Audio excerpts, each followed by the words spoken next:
20, in his days, Edom revolted from under the hand of Judah and made a king over themselves. You will find that the current Esau, Edomites, they have kings instead of being under the Israel. They are supposed to be under Israel, and they have been under Israel, and the new world order, the global world, have established, and of course they say that these are human rights, and I believe in the human rights, but you can see that the human rights of the world that is inconsistent with that of God, or what God have ordained, have continued to create lack of peace in the world, and for those that have made it so. Why not align your creativity and your world to be in agreement with that of God for the sake of peace, so that peace will reign? And it is even at war in Israel today between those of Orthodox Jews and the nationalistic Jews, over whether that is what God has willed or whether it is the proper thing for them to do, to wage war. But everybody who is speaking of the word of the Almighty God, and some people might say, oh, why are you speaking? Why are you not siding with Israel?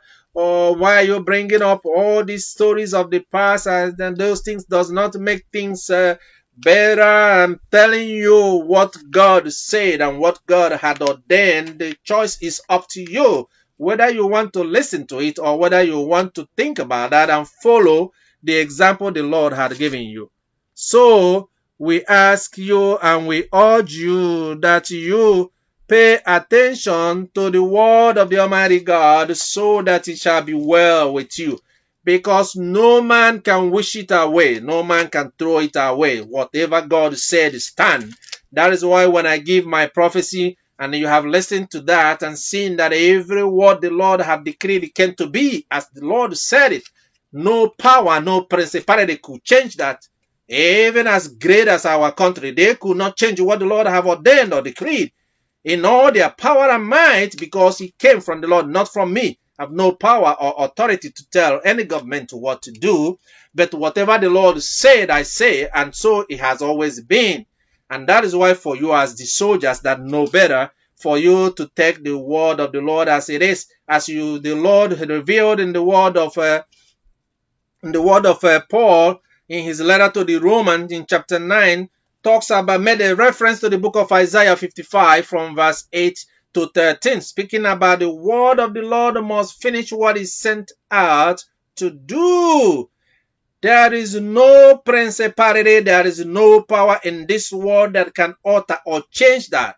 As long as it came from the Lord, if you seek for mercy, you go to God himself, who himself will show mercy to those that he will show mercy, and maybe he will show mercy unto you. Always remember to go to God to ask. And there are some of you that might have come to ask me for an apology about the things you have said or done, or even in your confession, and I say, yes, even if it is to me, I say, oh, well, you are forgiven. I am already quick to forgive, because I don't want to be held as somebody who is an unforgiving person. But does that mean that God has forgiven you? So you must seek the forgiveness of the Lord your God if you want to be cleansed or be forgiven, for the Lord is up to him, for whom he wished to show mercy, that he may show you mercy. That he may show you mercy. And I take you to the book of Numbers in chapter 19, where we have also read talking about the word of the Almighty God, and you read the rest of them. Numbers from chapter 12,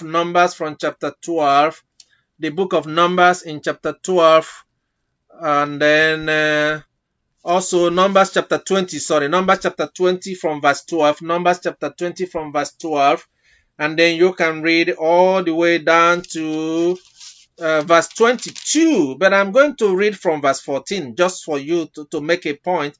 From Kadesh, Moses then sent messengers to king of Edom, king of Esau.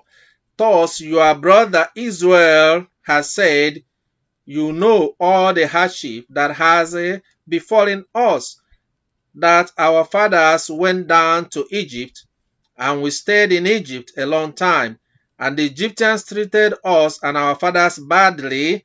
But when we cried out to the Lord, he heard our voice and sent an angel and brought us out from Egypt. Now behold, we are at Kadesh, a town on the edge of your territory. Please let us pass through your land. We will not pass through field or through vineyard. We will not even drink water from a well. We will go along the king's highway, not turning to the right or left, until we pass through your territory. Edom, however, said to him, You shall not pass through us, or I will come out with the sword against you. Again, the sons of Israel said to him, We will go up by the highway, and if I and my livestock to drink any of your water, then I will pay its price. Let me only pass through on my feet, nothing else. But he said, You shall not pass through. And Edom came out against him with a heavy force and with a strong hand. Thus, Edom refused to allow Israel to pass through his territory to Israel, so Israel turned away from him. Now, when they set out from Kadesh, the sons of Israel, the whole congregation came to Mount Hor. And I gave you this in the book of Numbers for you to see the reference that we made just in the previous passage, talking about why God was furious and say because of what he had done to Israel, his brother, that he will keep the punishment against Esau until the end of time, into eternity, meaning and saying that they will all be destroyed, that not a single one of them will be left alive. So when you see forgiveness is important, all he asked is just to pass, did not demand of anything, and wanted him to show mercy, but he did not show him mercy, and he wanted to get even with him and raise his sword against Israel. And of course, they see the punishment that the Lord have decreed upon them as a result of that. That's why I say that when somebody asks me for forgiveness, before even you ask, I've already forgiven you. I will never hold anything against anybody who have wronged me, and I